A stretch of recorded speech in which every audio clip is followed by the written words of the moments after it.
BSNL कर देगा जियो एयरटेल की छुट्टी। रातों रात लोग बीएसएनएल में हो रहे हैं शिफ्ट। अब बीएसएनएल पहले की तरह सुस्त और बेकार नहीं बल्कि हाई स्पीड देने वाला नेटवर्क बन रहा है, क्योंकि अब बीएसएनएल में हो रही है टाटा ग्रुप की एंट्री, जो बीएसएनएल का पूरा नक्शा ही बदल कर रख देगी। जिस बीएसएनएल को लोग गालियां देते थे, आज इंटरनेट पर उसी बीएसएनएल के हैशटैग ट्रेंड कर रहे हैं। लोग इसे अपनाने को बेताब हैं, जल्दी से जल्दी बीएसएनएल में स्विच कर रहे हैं। लेकिन सवाल यह है कि असली सच क्या है और कैसे बीएसएनएल रातों रात देश की पहली पसंद बन रहा है। आज हम सब कुछ बताएंगे आपको अपनी इस वीडियो में, बस वीडियो छोड़कर कहीं मत जाइएगा।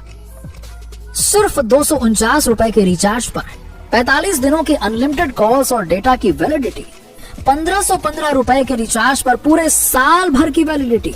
दोस्तों, हम यहाँ मजाक नहीं कर रहे हैं, बल्कि हम तो आपको बीएसएनएल की स्कीम बता रहे हैं, जो बहुत ही सस्ती है और जो आज के टाइम पर आपको कहीं भी देखने को नहीं मिलेगी। दोस्तों, हम इस बात से इनकार नहीं करते कि एक वक्त पहले इस तरह के सस्ते रिचार्ज करवा के जियो ने देश भर में इंटरनेट का विस्तार किया, लोगों को 4G नेटवर्क से कनेक्ट किया, लोगों को इंटरनेट की आदत डलवाई और देश को डिजिटलाइज कर दिया। लेकिन इतने सालों से जियो ने जो कुछ भी किया, जियो अब उसकी भरपाई हमसे करने के लिए तैयार हो गया है, जहां वो एक ही बार में अपना पैसा 3 गुना वसूल कर रहा है, जिसकी वजह से जनता नाराज भी है। और आखिर इतनी अचानक से जियो इतना महंगा कैसे हो गया? और जब जियो महंगा है तो जाहिर सी बात है कि एयरटेल भी मौके पर चौका मारते हुए अपना दाम बढ़ा लेगा। पर दोस्तों, एयरटेल और वोडाफोन ये नहीं जानते कि ये मौका पैसा कमाने का नहीं बल्कि कस्टमर बेस बढ़ाने का है, क्योंकि जनता नाराज है, जनता बौखलाई हुई है कि बढ़ती महंगाई में इतना महंगा फोन बिल भला कैसे भरा जाए। ऐसे में जब बीएसएनएल के इतने शानदार प्लान सामने आते हैं तो लोगों का ध्यान ऑटोमेटिकली उसकी तरफ चला जाता है। ऊपर से बीएसएनएल ने जो रातों रात अपने हजारों टावर्स देश भर में खड़े कर दिए, मतलब लगा दिए, वो भी कुछ कम नहीं है।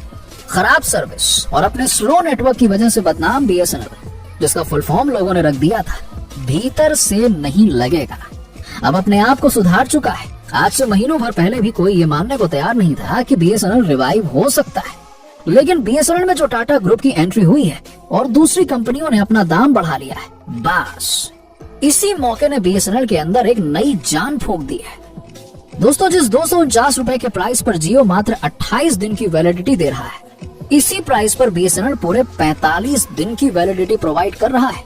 ऊपर से बीएसएनएल के जो धड़ाधड़ टावर देश भर में लग रहे हैं, वो इस बात को कंफर्म कर रहे हैं कि बीएसएनएल की 4G स्पीड इन बड़ी बड़ी कंपनियों के 5G स्पीड को भी पछाड़ देगी।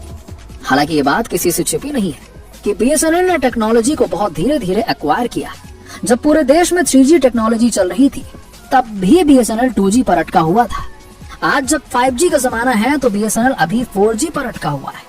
ऐसे में भला जनता बीएसएनएल पर भरोसा करे तो कैसे करे?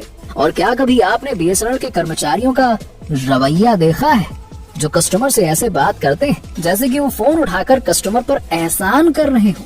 इन सब के बावजूद बीएसएनएल ने एक चीज नहीं छोड़ी, और वो थी गांव देहात तक अपना नेटवर्क खड़ा करना। जी हाँ, बीएसएनएल जब आया था तो उसका एक ही मोटो था कि देश के ग्रामीण इलाकों तक कैसे भी करके अपनी सर्विस पहुंचाई जाए, कैसे देश के गांव देहातों के लोगों को एक बेहतर मोबाइल फोन नेटवर्क दिया जाए। और अपने इस प्रयास में बीएसएनएल पूरी तरह से सफल रहा। आज भी अगर आप जियो, एयरटेल या वोडाफोन यूजर हैं, तो शहरों में आपका इंटरनेट और नेटवर्क तो बिल्कुल चकाचक दौड़ेगा। लेकिन जैसे ही आप थोड़ा ग्रामीण इलाके में पहुंचेंगे, नेटवर्क ऐसे गुल हो जाता है जैसे कभी था ही नहीं। और ये समस्या तो आज भी है।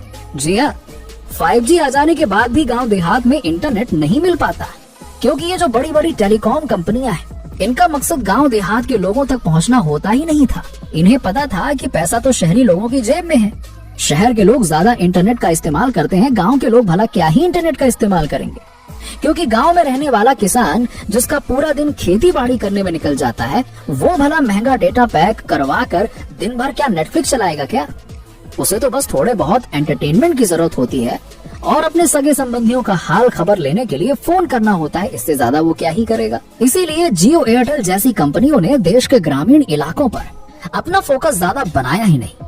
उन्होंने तो शहरी लोगों को अपने पैसे कमाने वाली मशीन बनाया और हर रोज 1 या 2 GB इंटरनेट सस्ते में देने का वादा करके अब उसी का दाम बढ़ा दिया। लो भैया, लग गई लत इंटरनेट की, और इस लत को पूरा करने के लिए अब रिचार्ज तो करवाना ही पड़ेगा। इस पूरी सिचुएशन में कुछ लोग बहुत ही ज्यादा गुस्साए हुए हैं, तो कुछ का ये कहना है कि अंबानी जी जियो का दाम बढ़ाकर अपने बेटे की शादी का खर्चा वसूल रहे हैं। खैर, जियो एयरटेल की धोखाधड़ी को देखते हुए लोग पूरी तरह से बौखलाए हुए हैं। इसीलिए बीएसएनएल ने सोचा कि लोहा गरम है, हथौड़ा मार दिया जाए और अपने ऐसे ऐसे प्लान्स लोगों के सामने इंट्रोड्यूस करे कि लोग बीएसएनएल पर शिफ्ट हो रहे हैं। और सबसे बड़ा एडवांटेज तो बीएसएनएल को तब मिलता है जब टाटा ग्रुप इनसे हाथ मिलाता है। जी हाँ, जिसके साथ ही बीएसएनएल ने खुले तौर पर यह ऐलान कर दिया कि पिछले कुछ समय में उन्होंने जितने टावर देश भर में लगाए उससे दुगनी मात्रा में टावर वो और लगाएंगे। और ये कोई ऐसे वैसे टावर नहीं होंगे, बल्कि इनके अंदर अपग्रेड करने की क्षमता होगी। अभी भले ही ये जितने भी टावर बीएसएनएल इंस्टॉल कर रहा है वो 4G हो, लेकिन बीएसएनएल का वादा है कि अगले ही साल यानी कि 2025 तक उनका ये नेटवर्क 5G में अपग्रेड हो जाएगा।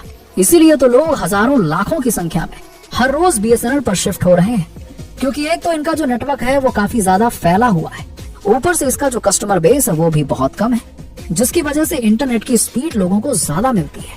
और ये चीज अब जाकर जनता को समझ में आ रही है, वरना तो पहले कोई एक बोलता था कि बीएसएनएल खराब है तो उसके साथ साथ 10 और लोग बीएसएनएल को गालियां देना शुरू कर देते थे। अब भले ही उन्होंने बीएसएनएल इस्तेमाल किया हो या ना किया हो, लेकिन मार्केट में बीएसएनएल की रेपुटेशन ऐसी ही है।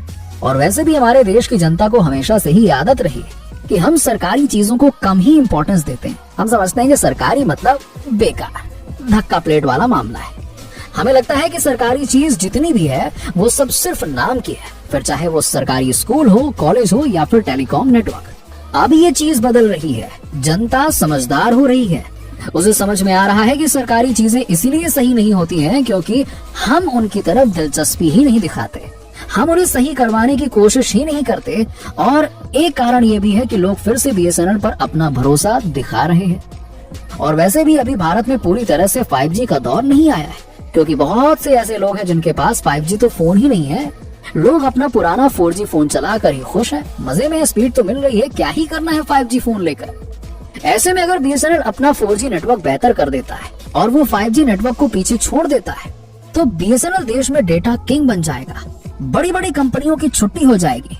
आज बीएसएनएल टाटा ग्रुप की मदद से लार्जर मार्केट शेयर को कैप्चर करना चाहता है, क्योंकि टाटा के जो टेक्नोलॉजी एक्सपर्ट हैं वो बीएसएनएल के इंफ्रास्ट्रक्चर को बढ़ाने में मदद करेंगे, ताकि बीएसएनएल की जो सर्विस क्वालिटी है जिसे लेकर लोगों को हमेशा से शिकायत रही है वो इम्प्रूव हो सके।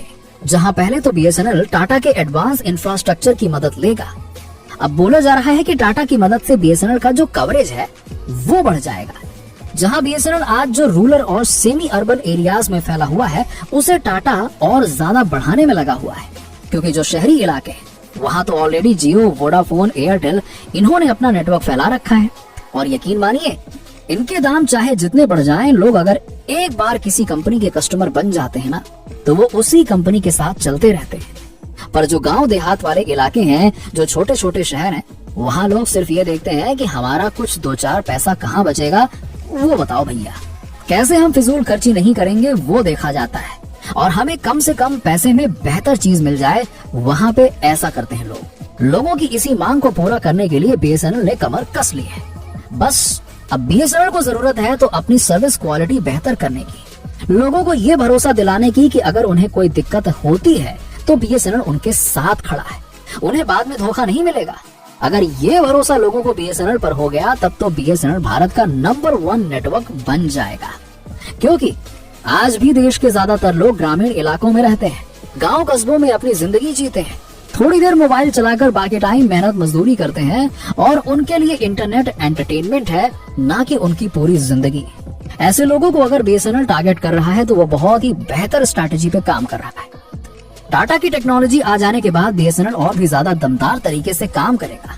एक तरफ तो बीएसएनएल ने अपने आप को 2025 तक अपडेट करने का प्लान कर दिया है, तो वहीं दूसरी तरफ इसी साल बीएसएनएल हजारों की संख्या में अपने टावर इंस्टॉल करके नेटवर्क की सारी प्रॉब्लम दूर कर देगा, फिर चाहे वो कनेक्टिविटी की प्रॉब्लम हो या फिर हाई स्पीड इंटरनेट की।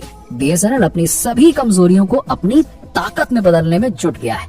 और दोस्तों, ये चीज तो आपने भी देखी है कि देश में वैसे तो सरकार द्वारा संचालित बहुत कम ही कंपनियां इतनी मेहनत करती हैं, अपने आप को आगे बढ़ाती हैं, लेकिन अगर एक बार कोई सरकारी संस्था बेहतर बन जाए तो लोग उसके दीवाने हो जाते हैं। जिसका सबसे बड़ा उदाहरण आप देश के बड़े बड़े सरकारी कॉलेज और अस्पतालों के रूप में देख सकते हैं। जहां पर जाने के लिए लोग लंबी लाइन लगाते हैं। ऐसे ही अगर बीएसएनएल ने भी अपनी सर्विसेज को सुधार लिया, सर्विसेज से देश की जनता को खुश कर दिया, तो बीएसएनएल की तरफ शिफ्ट होने वाले लोगों की भी लंबी लाइन लगने वाली है। क्योंकि अभी तो बस चंद हजार लोग ही बीएसएनएल में अपना सिम पोर्ट कर रहे हैं, लेकिन आने वाले समय में देश की आधी जनता बीएसएनएल यूजर बन जाएगी और फिर जियो, एयरटेल और वोडाफोन जैसी कंपनियों का हाल क्या होगा, ये तो हम और आप सोच भी नहीं सकते। तो दोस्तों, ये थी बीएसएनएल की पूरी कहानी और कैसे ये टाटा ग्रुप के साथ मिलकर अपने आप को स्थापित कर रहा है। ऐसे में क्या आप बीएसएनएल में शिफ्ट होना पसंद करेंगे? आपका जवाब नीचे हमें कमेंट सेक्शन में जरूर दीजिएगा।